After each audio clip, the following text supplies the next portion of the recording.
ఇక డీటెయిల్ చూస్తే విజయవాడ నగరం నడిబొడ్డున ఏర్పాటు చేసిన 125 అడుగుల సామాజిక న్యాయ మహాశిల్పంను రాష్ట్ర ముఖ్యమంత్రి జగన్మోహన్ రెడ్డి ప్రారంభించారు. స్టాచ్యూ ఆఫ్ సోషల్ జస్టిస్ అంటే ఇకపై విజయవాడ గుర్తుకు వస్తుందని అన్నారు. అంబేద్కర్ విగ్రహం పేదలకు రాజ్యాంగం అనుసరించే వారికి నిరంతరం స్ఫూర్తినిస్తుందన్నారు. మరణం లేని మహానేత డాక్టర్ బిఆర్ అంబేద్కర్ అని, అట్టడుగు వర్గాల తలరాతలను మార్చిన ఘనుడని పేర్కొన్నారు. అందరినీ ఒక తాటిపైకి నిలబెట్టడం అంబేద్కర్ స్ఫూర్తితోనే సాధ్యమైందని తెలిపారు. విజయవాడ స్వరాజ్య మైదానంలో రాష్ట్ర ప్రభుత్వం ప్రతిష్టాత్మకంగా నిర్మించిన సామాజిక న్యాయ మహాశిల్పం డాక్టర్ బిఆర్ అంబేద్కర్ 125 అడుగుల కాంస్య విగ్రహాన్ని అంబేద్కర్ స్మృతి వనాన్ని ముఖ్యమంత్రి జగన్మోహన్ రెడ్డి ప్రారంభించారు. అనంతరం అంబేద్కర్కు నివాళులర్పించారు. స్మృతి వనంలో ఏర్పాటు చేసిన garden, fountain, musical fountain, amphitheatre, photo gallery, laser show అన్నీ తిలకించారు. అంతకుముందు ఇందిరాగాంధీ మున్సిపల్ స్టేడియంలో జరిగిన సభలో సీఎం పాల్గొని ప్రసంగించారు. సామాజిక న్యాయ మహాశిల్పం కింద విగ్రహాన్ని ఏర్పాటు చేసుకున్నామని, స్టాట్యూ ఆఫ్ సోషల్ జస్టిస్ అంటే ఇకపై విజయవాడ గుర్తుకు వస్తుందని ముఖ్యమంత్రి జగన్మోహన్ రెడ్డి తెలిపారు. ఈ మహా విగ్రహం అందరికీ స్ఫూర్తినిస్తుందని చెప్పారు. మరణం లేని మహానేత డాక్టర్ బిఆర్ అంబేద్కర్ అని కొనియాడారు. అట్టడుగు వర్గాల తలరాతను మార్చిన ఘనుడు అంబేద్కర్ అని తెలిపారు. పేద పిల్లలు ఇంగ్లీష్ మీడియంలో చదవకూడదని అనుకోవడం కూడా అంటరాని తనమేనని అన్నారు. పెత్తందారుల పత్రికలు చరిత్రను కూడా వక్రీకరిస్తున్నాయని, ఎల్లో మీడియాను చూస్తే పాత్రికేయం ఏ స్థాయికి పడిపోయిందో అనిపిస్తుందన్నారు. అంబేద్కర్ గారు జన్మించి 133 సంవత్సరాల తరువాత కూడా, అంబేద్కర్ గారు మరణించిన 68 సంవత్సరాల తరువాత కూడా ఈ విగ్రహాన్ని స్టాచ్యూ ఆఫ్ సోషల్ జస్టిస్ కింద, సామాజిక న్యాయ మహాశిల్పం కింద ఈ రోజుకి కూడా ఏర్పాటు చేసుకుంటా ఉన్నాం. ఆలోచన చేయమని అడుగుతా ఉన్నా. ఎందుకు చేస్తా ఉన్నాము? కారణం, ఈ విగ్రహం వేల సంవత్సరాల భారత సామాజిక చరిత్రను, వేల సంవత్సరాల భారత సామాజిక చరిత్రను, ఆర్థిక చరిత్రను, మహిళా చరిత్రను మార్చిన ఓ సంఘ సంస్కర్త, ఓ మరణం లేని మహనీయుడి విగ్రహం ఈ విజయవాడలో ఈరోజు ఆవిష్కారం అవుతా ఉంది. బాబాసాహెబ్ మన భావాల్లో ఎప్పుడూ కూడా బతికే ఉంటాడు. ఎప్పటికీ కూడా మన అడుగుల్లోనూ, మన బ్రతుకుల్లోనూ, మన భావాల్లోనూ ఆయన ఎప్పటికీ కూడా కనిపిస్తూనే ఉంటాడు. ఈ దేశంలో పెత్తందారితనం మీద, అంటరానితనం మీద, కుల అహంకార వ్యవస్థల దుర్మార్గుల మీద, ఆ దుర్మార్గాల మీద, అక్క చెల్లెమ్మలపై వివక్ష మీద పోరాటాలకు నిరంతరం స్ఫూర్తి ఇస్తూనే ఉంటాడు ఆ మహామనిషి. విజయవాడలో, అది కూడా స్వాతంత్ర సమర చరిత్ర ఉన్న మన స్వరాజ్య మైదానంలో, అది కూడా 75వ రిపబ్లిక్ డేకు సరిగ్గా వారం రోజుల ముందర మనం ఆవిష్కరిస్తా ఉన్న ఈ అంబేద్కర్ గారి మహాసుగ్రహం, మహాశిల్పం. ఈ విగ్రహం కూడా నేను చెప్తా ఉన్నాను.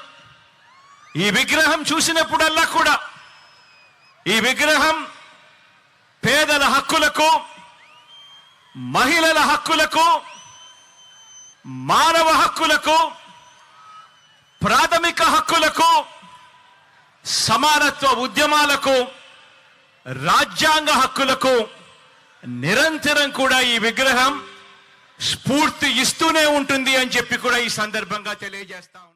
తెలుగుదేశం పార్టీ అధికారంలోకి వస్తే విద్యుత్ ఛార్జీలు పెంచబోమని ఆ పార్టీ అధినేత చంద్రబాబు హామీ ఇచ్చారు. రాయలసీమను అన్ని విధాలుగా అభివృద్ధి చేస్తామని ప్రకటించారు. చెల్లికి న్యాయం చేయలేని వాడు ప్రజలకేం చేస్తాడని ప్రశ్నించారు. విలువలేని వ్యక్తులు రాజకీయాలకు అనర్హులని ధ్వజమెత్తారు. కమలాపురంలో జరిగిన రా కదలిరా సభలో చంద్రబాబు సీఎం జగన్పై తీవ్రస్థాయిలో ధ్వజమెత్తారు. హూ కిల్డ్ బాబాయ్? చూస్తే టాలీవుడ్, బాలీవుడ్ సినిమాలను మరిపించే విధంగా ఉంటుందని, ట్విస్టుల మీద ట్విస్టులు, సస్పెన్స్ థ్రిల్లర్లను మరిపిస్తుందని ఎద్దేవా చేశారు. వైసీపీ నేతలు పెన్నా నది నుంచి ఇసుక అక్రమ రవాణా చేస్తున్నారని ఆరోపించారు. కమలాపురం ఎమ్మెల్యే ఒక పెద్ద అవినీతి చక్రవర్తి అని వ్యాఖ్యానించారు. 20,000 కోట్ల విలువైన 9 ఎకరాలకు టెండర్ పెట్టారని, సర్వారాయ ప్రాజెక్టు వద్ద 400 ఎకరాలు ఆక్రమించారని ఆరోపించారు. కడప ఎమ్మెల్యే ఉత్సవ విగ్రహంలా మారారని అన్నారు. కడప జిల్లాలో ఒక్కొక్క ఎమ్మెల్యేది ఒక్కొక్క తీరు అని, అన్ని చోట్ల ఎమ్మెల్యేలను మార్చుతున్నారు కానీ కడప జిల్లా ఎమ్మెల్యేలను మాత్రం ఇంకా బదిలీ చేయలేదని పేర్కొన్నారు. బొగ్గ వంకను ఆక్రమించి ఏకంగా థియేటర్ కట్టాడు. వక్ భూములు, దళిత భూములు, మీ భూములు, నా భూములు అన్ని ఆక్రమించి కరప్షన్ కింగ్ ఈయన. ఇంకో పక్కన బద్వేల్లో ఉన్నాడు ఒక ఆయన. అక్కడ మొత్తం చూస్తే బద్వేలంతా భూబకాసురులే. 1-2 కాదు, 2000 కోట్ల రూపాయలు విలువైన భూములు కబ్జా చేశారు, రికార్డులు మార్చారు, ఇష్టానుసారంగా పట్టాలు చేసుకున్నారు. ప్రతి ఒక్కరికి ఒకటి హామీ ఇస్తున్నా, హెచ్చరిస్తున్నా, మీరు తినిందంతా కక్కిస్తా, ఎవరిని వదిలిపెట్టాం. గుర్తుపెట్టుకోమని వడ్డీతో సహా చెల్లిస్తాను కూడా హెచ్చరిస్తున్నా. పెద్దవారందరినీ తిరస్కరిస్తాడు. అల్పుడైన వారికి గొప్పవారి యొక్క శక్తి గురించి ఏమి తెలుస్తుంది? ప్రజలు దయచేసి అధికారం ఇస్తే దాని విలువ తెలియకుండా గొప్ప వాళ్ళని అవమానిస్తూ వేమన యూనివర్సిటీకి వేమన బొమ్మ తీసేసి వీళ్ళ బొమ్మ పెట్టుకున్నాడంటే ఇది న్యాయమా అని మిమ్మల్ని అడుగుతున్నా. వేమన కంటే గొప్ప వాళ్ళ వీరని అడుగుతున్నా మిమ్మల్ని. అందుకనే వీళ్ళకి ఈ ఒక వచనం చాలా వరకు, ఈ పాట చాలా వరకు వాళ్ళకు వర్తిస్తుంది. అల్పుడైన వాణి కధిక భాగ్యము కల్గా, దొడ్డవారి దిట్టి తొలగగొట్టు, అల్పబుద్ధివాడు అధికుల నెరుగున, విశ్వాభిరామ వినుర వేమ. మూర్ఖుడికి సంపద వచ్చినప్పుడు మంచి చెడ్డ తెలియదు. దుర్మార్గుడికి అధికారం వచ్చినప్పుడు ఆ అధికారాన్ని ప్రజలకు ఉపయోగించకుండా స్వార్థం కోసం ఉపయోగించి రాష్ట్రాన్ని నాశనం చేస్తారు. ఎవరైనా మాట్లాడితే వాళ్ళ మీద దాడులు చేస్తారు, భయభ్రాంతులు చేస్తారు. ఈ విషయం మీరు గుర్తుపెట్టుకోవాల్సిందిగా కోరుతూ, అదే ఎగ్జాంపుల్ 600 సంవత్సరాల కంటే ముందు వేమన చెప్పిన పద్యం ఇది.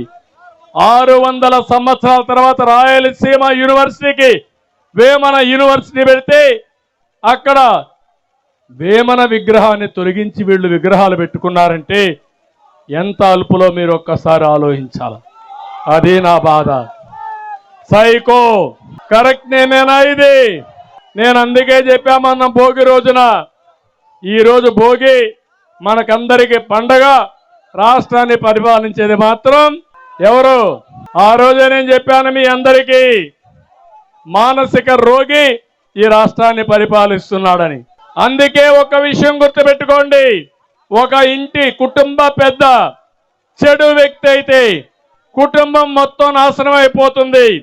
ఒక రాష్ట్ర పెద్ద చెడు వ్యక్తి అయితే ఆ రాష్ట్రం అంతా సర్వనాశనం అయిపోతుంది.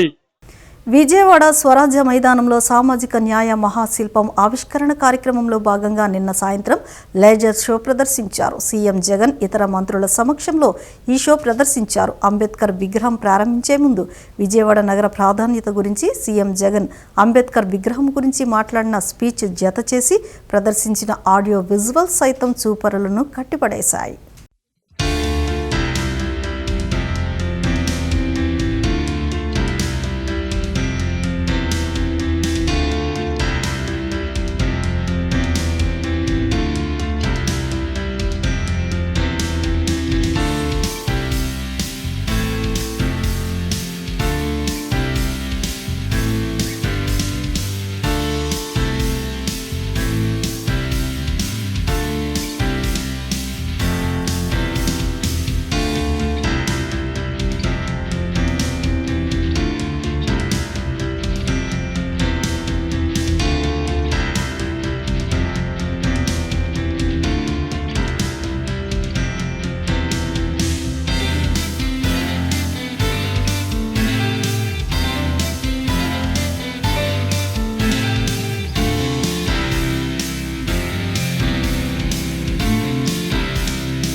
విజయవాడ ఆహ్వానం కళ్యాణ మండపంలో షర్మిల ఏపీ పీసీసీ చీఫ్గా బాధ్యతలు స్వీకరిస్తారని పీసీసీ మాజీ చీఫ్ గిడుగు రుద్రరాజు పేర్కొన్నారు.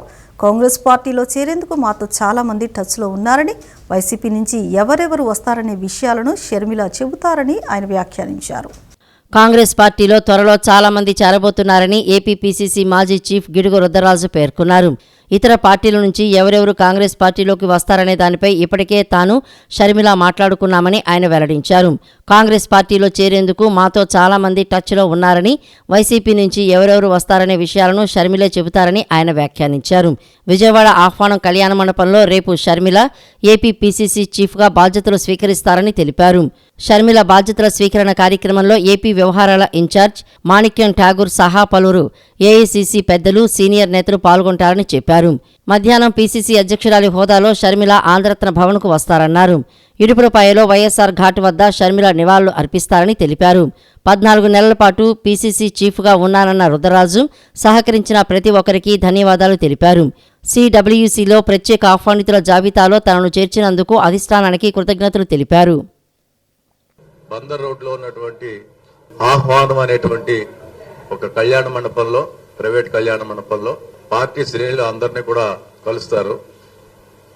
అక్కడ లాంఛనంగా పార్టీ యొక్క బాధ్యతలను స్వీకరించి పార్టీ పెద్దలందరూ కూడా ఆవిడకి దీవెనలు అందిస్తారు. దాని తర్వాత 2 గంటలకు ఆంధ్రరత్న భవన్కి రావడం జరుగుతుంది. పార్టీ కార్యాలయంలో 2 గంటలకి పీసీసీ అధ్యక్షురాలి యొక్క హోదాలో ఆవిడ ఇక్కడ కూర్చోవడం జరుగుతుంది. అంటే 20వ తేదీ మధ్యాహ్నం 3 గంటలకి కడప ఎయిర్పోర్ట్లో దిగి కడప నుంచి నేరుగా ఇడుపులపాయకి వెళ్లి దివంగత ముఖ్యమంత్రి డాక్టర్ వైఎస్ రాజశేఖర రెడ్డి గారికి ఘనమైనటువంటి నివాళులు అర్పించి 21వ తేదీ ఉదయం 10 గంటలకు విజయవాడ ఎయిర్పోర్ట్కి వస్తారు. సో దీనికి సంబంధించినటువంటి అరేంజ్మెంట్స్ అంతా కూడా ఆయా జోన్స్ లో ఉన్నటువంటి వర్కింగ్ ప్రెసిడెంట్లు అందరూ కూడా జిల్లా పార్టీ అధ్యక్షులు, వారి కార్యవర్గ సభ్యులు, పీసీసీ పద్ధతిదారులు అందరితో కూడా కోఆర్డినేట్ చేస్తున్నారు. చేరికలకు సంబంధించి చాలా మంది వారితో టచ్ లో ఉన్నారు. నిన్న మొన్న నేను ఆవిడ మాట్లాడుకున్నటువంటి దాన్ని బట్టి. సో యాజ్ అండ్ వన్ ఏదైనా ఉంటే ఆ రోజుని అనౌన్స్ చేయడం జరుగుతుంది. మేడం వచ్చిన తర్వాత అనౌన్స్ చేస్తాం. కోడికత్తి శ్రీనుకు బెయిల్ మంజూరు చేయాలని సీఎం జగన్మోహన్ రెడ్డి కోర్టుకు హాజరై సాక్ష్యం చెప్పాలని విజయవాడ రామ ఫంక్షన్ హాల్లోని నిరసన దీక్ష చేస్తున్న కోడికత్తి శ్రీను తల్లి సావిత్రి, అతని అన్న సుబ్బరాజుకు జనసేన పార్టీ విజయవాడ నగర అధ్యక్షులు పోతిన వెంకట మహేష్ సంఘీభావం తెలిపారు. ఈ సందర్భంగా పోతిన వెంకట మహేష్ మాట్లాడుతూ రాజకీయ లబ్ధి కోసం కోడికత్తి శ్రీనును వాడుకుని సీఎం జగన్మోహన్ రెడ్డి వదిలేశారని ఆరోపించారు. రాజకీయ చదరంగంలో కోడికత్తి శ్రీను బలయ్యాడని అన్నారు. కోడికత్తి శ్రీను విడుదలై బయటకు వస్తే కుట్ర కోణాలన్నీ బయటపడతాయనే ఆందోళనతోనే సీఎం జగన్ కోర్టుకు హాజరు కాకుండా 5 సంవత్సరాలుగా కోడికత్తి శ్రీనును అకారణంగా జైల్లో ఉండేలా చేశారన్నారు. శ్రీనివాస్ అలియాస్ కోడికత్తి శ్రీను అంశాన్ని పవన్ కళ్యాణ్ దృష్టికి తీసుకువెళ్లి తప్పక న్యాయం జరిగేంత వరకు అండగా ఉంటామని ఆయన హామీ ఇచ్చారు. ఈ రాజకీయ ఆటలో శ్రీను ఒక బలిపశువు అయ్యాడనేటువంటి అంశం ప్రపంచానికి తెలుస్తుందనా? జగన్మోహన్ రెడ్డి గారి నిజ స్వరూపం ప్రజలకు తెలుస్తుందనేటువంటి ఆందోళనతోనే కావాలని కోర్టుకు హాజరు కావట్లా. లాయర్ గారు కూడా ఇక్కడ నేను చెప్తా ఉన్నారు, మేము ఇప్పటికీ అనేక పర్యాయాలు బెయిల్కి వేసినప్పటికీ కూడా జగన్మోహన్ రెడ్డి గారి పేరును కూడా తీసేసి మరి సమన్లు ఇష్యూ చేస్తామంటే మేము ఒప్పుకోవాలా? ఇందులో ఆయనే ప్రధానమైనటువంటి వ్యక్తి కనుక ఖచ్చితంగా జగన్మోహన్ రెడ్డి గారి పేరు ఉండాలని కూడా మేము మళ్ళీ కౌంటర్ దాఖలు చేయడంతోనే కోర్టు కూడా ఆయన పేరు పెట్టిందని చెప్తా ఉన్నారు. ఈ రోజున అంబేద్కర్ గారు రాసిన రాజ్యాంగం ప్రకారం ఒక దళిత యువకుడికి ఆంధ్రప్రదేశ్ రాష్ట్రంలో న్యాయం జరగకపోవడాన్ని రాష్ట్ర ప్రజలు తీవ్రంగా పరిగణించాలి. ఈ తల్లి ఆవేదనని అర్థం చేసుకోవాలి. రాజకీయ కుట్రలో బలైపోయినటువంటి శ్రీనుకి న్యాయం జరగాలి. పీసీసీ చీఫ్ షర్మిల ఏపీ పర్యటన షెడ్యూల్ ఖరారైంది. ఈ నెల 20-21 తేదీల్లో షర్మిల ఏపీలో పర్యటించనున్నారు. 20న ఈడ్పులపాయలో షర్మిల బస చేయనున్నారు. 21న విజయవాడలో పీసీసీ చీఫ్గా ఆమె బాధ్యతలు స్వీకరించనున్నారు. ఏపీ పీసీసీ అధ్యక్షురాలు వైఎస్ షర్మిల తొలిసారి ఏపీలో పర్యటించబోతున్నారు. 2 రోజుల పాటు ఏపీలో ఆమె పర్యటించనున్నారు. ఈ నెల 20-21 తేదీల్లో ఆమె పర్యటన కొనసాగనుంది. ఈ నెల 20న మధ్యాహ్నం హైదరాబాద్ నుంచి ప్రత్యేక విమానంలో ఆమె కడపకు చేరుకుంటారు. అక్కడ నుంచి ఇడుపులపాయకు చేరుకుని సాయంత్రం 4 గంటలకు తన తండ్రి వైఎస్ఆర్ సమాధి వద్ద నివాళులు అర్పిస్తారు. ఆ రోజు రాత్రి అక్కడే బస చేస్తారు. 21వ తేదీ ఉదయం కడప నుంచి ప్రత్యేక విమానంలో బయలుదేరి ఉదయం 10 గంటలకు గన్నవరం విమానాశ్రయానికి చేరుకుంటారు. అనంతరం ఉదయం 11 గంటలకు విజయవాడలో పీసీసీ చీఫ్గా ఆమె బాధ్యతలు స్వీకరిస్తారు. ఇటీవలే కాంగ్రెస్లో చేరిన షర్మిలకు పార్టీ హైకమాండ్ ఏపీ అధ్యక్ష బాధ్యతలను అప్పగించింది. గిడుగు రుద్రరాజు స్థానంలో పీసీసీ చీఫ్గా నియమించింది. రుద్రరాజు కాంగ్రెస్ వర్కింగ్ కమిటీ ప్రత్యేక ఆహ్వానితుడిగా నియమితులయ్యారు. ఆంధ్ర యూనివర్సిటీ వీసీగా అత్యంత వివాదాస్పదుడైన ప్రసాద్ రెడ్డిని రెండోసారి నియమించడాన్ని సిపిఐ రాష్ట్ర కార్యదర్శి కె రామకృష్ణ తీవ్రంగా తప్పుపడుతూ తక్షణమే ప్రసాద్ రెడ్డిని వీసీగా తొలగించాలని డిమాండ్ చేశారు. విద్యాలయాలను రాజకీయాలకు, కులమత భేదాలకు వేదికలుగా చేసే జగన్మోహన్ రెడ్డి కుట్రలను ఖండిస్తున్నామన్నారు. సిపిఐ రాష్ట్ర కార్యదర్శి కె రామకృష్ణ ఒక ప్రకటనలో మాట్లాడుతూ ఏపీలో 5 విశ్వవిద్యాలయాల ఉపకులపతులుగా వైసీపీ అనుకూలవంతులకే చోటు దక్కడం విచారకరమన్నారు. అందులో ఎంపీ విజయసాయిరెడ్డికి ప్రధాన అనుచరుడిగా అత్యంత వివాదాస్పదుడిగా పేరుగాంచిన ప్రసాద్ రెడ్డిని ఆంధ్ర యూనివర్సిటీ వైస్ ఛాన్సలర్గా మరోసారి నియమిస్తూ ఉత్తర్వులు జారీ చేయడాన్ని తీవ్రంగా తప్పుపడుతున్నామని అన్నారు.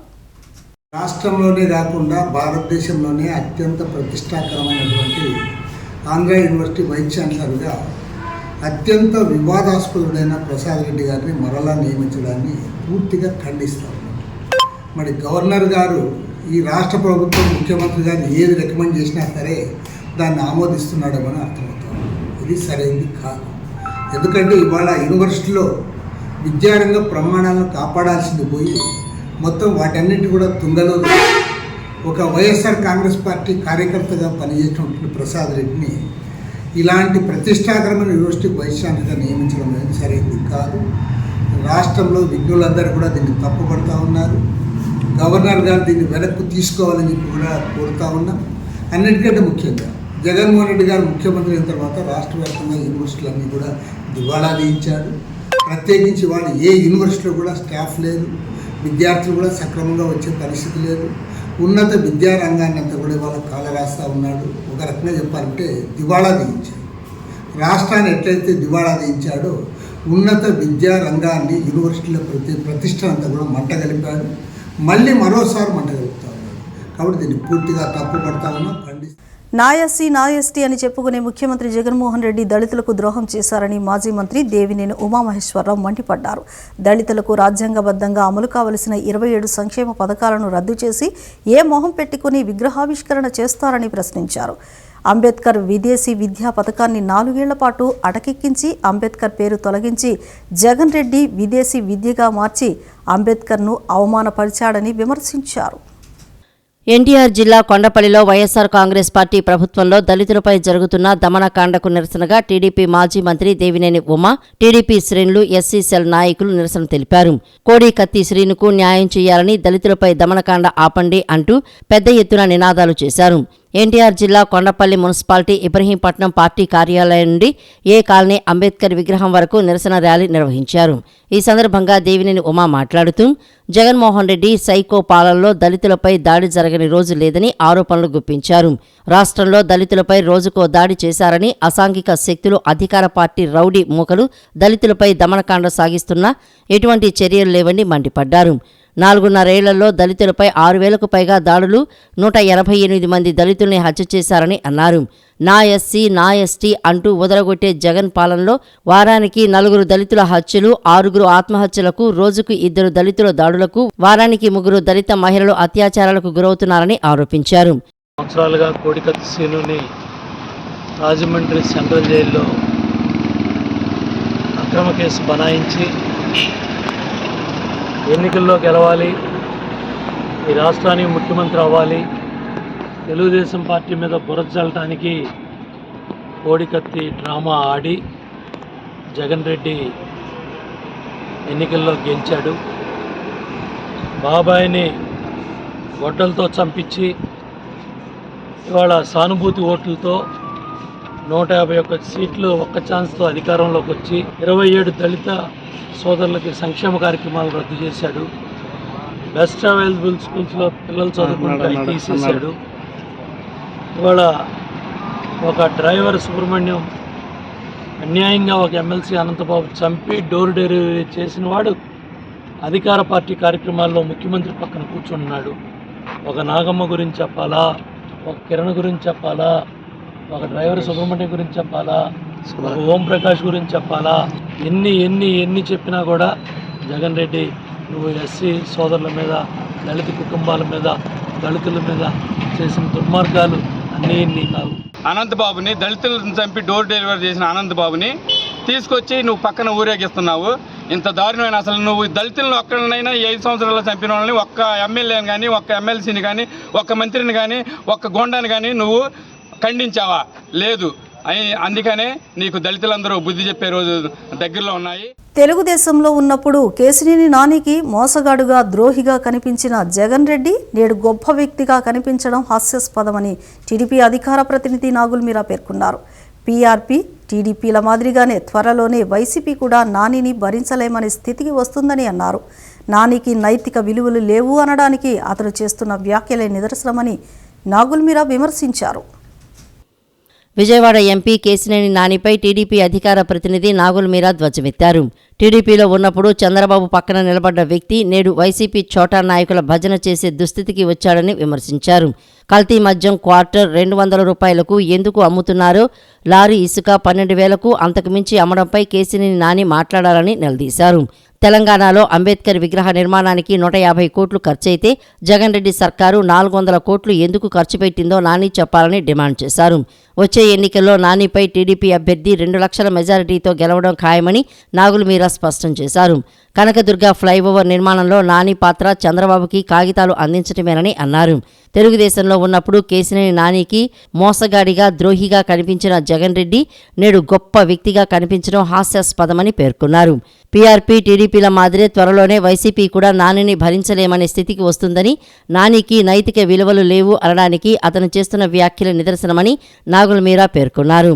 చంద్రబాబు ముఖ్యమంత్రి కాగానే మొదట ప్రారంభమయ్యేది రాజధాని పనులేనని నాని తెలుసుకోవాలని అన్నారు. ఆయన తెలుగుదేశం పార్టీలో ఉన్నప్పుడు జగన్ ఒక మోసగాడు, జగన్ అమరావతికి అన్యాయం చేశాడు, ఈ రాష్ట్రాన్ని అప్పులు పాలు చేశాడు, వచ్చే సార్వత్రిక ఎన్నికల్లో ఒక 10-20 సీట్లు వస్తాయి అని మాట్లాడిన నాని ఖండం మారగానే భాష మారిపోతూ ఉంది. మళ్ళీ వైసీపీలోకి వెళ్ళి జగన్మోహన్ రెడ్డికి 150 వస్తాయి, అమరావతిలో అన్యాయం జరిగిపోయింది అని అక్కడ మాట్లాడుతూ ఉన్నాడు. చూడు కోర్టు నాని, నిన్ను పీఆర్పీ వాళ్ళు బరాయించలేక పంపించేశారు, తెలుగుదేశంలో నిన్ను బరాయించలేక నిన్ను పంపించేశారు, వైసీపీలో కూడా త్వరలో నిన్ను పంపించేటువంటి ఏర్పాట్లు ఉన్నారు. ఇప్పుడే వైసీపీలో ఇతన్ని మనం బరాయించలేము అనేటువంటి ఆలోచనలో ఉన్నారు. నువ్వు 2 సార్లు తెలుగుదేశం పార్టీ ఇచ్చినటువంటి అవకాశం ద్వారాగా నువ్వు పార్లమెంట్లో అడుగుపెట్టావు. ఈరోజు అదే పార్టీని నువ్వు మాట్లాడుతూ ఉన్నావు. నీకు నైతిక విలువలు ఏమాత్రము లేవు. ఇవాళ అమరావతిలో నిర్మాణాల గురించి మాట్లాడుతున్నావు. నువ్వు 2014-19 ఎంపీగా ఉన్నావు, 19-24 ఎంపీగా ఉన్నావు. నోరేమైపోయింది? ఎక్కడ పెట్టుకున్నావు? వంగి ఎక్కడ పెట్టుకున్నావు? నీ తల, నీ నోరేమైపోయింది? ఇవాళ నీ నోరుకు అదుపు లేకుండా, అది నోరా తాటి మట్ట కూడా తెలియకుండా నువ్వు మాట్లాడుతున్నావు. బాపులపాడు మండలం హనుమాన్ జంక్షన్లో నందిగాం రవికుమార్ ప్రకృతి విధానంలో కూరగాయలు, పండ్లు, పూలు, చేపల సాగు విధానాన్ని బంగ్లాదేశ్ బృందం పరిశీలించారు. బంగ్లాదేశ్ బృందానికి సాగు విధానం గురించి ఆంధ్రప్రదేశ్ రాష్ట్ర ప్రకృతి వ్యవసాయ శాఖ అధికారులు అవగాహన కల్పించారు. రాష్ట్రంలో రైతు సాధికార సంస్థ ద్వారా ఏపీసీఎన్ఎఫ్ కమ్యూనిటీ పేరుతో అమలవుతున్న ప్రకృతి వ్యవసాయ కార్యక్రమాలను పరిశీలించేందుకు 15 మందితో కూడిన బంగ్లాదేశ్ ప్రతినిధి బృందం రాష్ట్రంలో పర్యటిస్తోంది. ఈ నెల 19వ తేదీ నుండి 4 రోజుల పాటు రాష్ట్రంలో పర్యటించనున్నారు. ఈ కార్యక్రమంలో భాగంగా బాపులపాడు మండలం హనుమాన్ జంక్షన్లో బంగ్లాదేశ్ ప్రభుత్వం స్థాపించిన పల్లి కర్మ సహాయక ఫౌండేషన్ సీనియర్ అధికారులు ఈ బృందంలో పాల్గొన్నారు.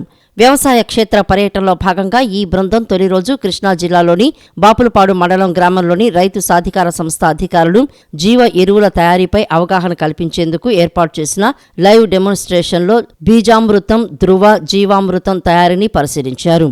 అనంతరం ప్రకృతి వ్యవసాయ సార్వత్రిక సూత్రాలను పొందుపరుస్తూ వేసిన ప్రకృతి వ్యవసాయ చక్రమును సందర్శించారు.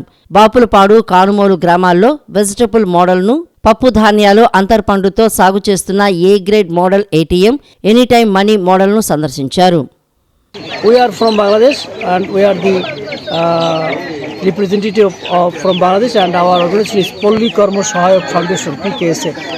We want to realize, or we want to understand how to produce ecological farming system here, and from this learning we would like to introduce in our country in that way zero budget or climate resilient product, and also the ecological farming. This type of farming actually revive the soil and produce the nutrient fruits and crops, and also the earning also more, and healthy people will be grown in that way, because the people are eating nowadays the people are eating with adulterated food, fruits and crops, and in that way the ecological farm, no use of fertilizer, no use chemical fertilizer, no use of chemical pesticide. These actually using bio pesticide.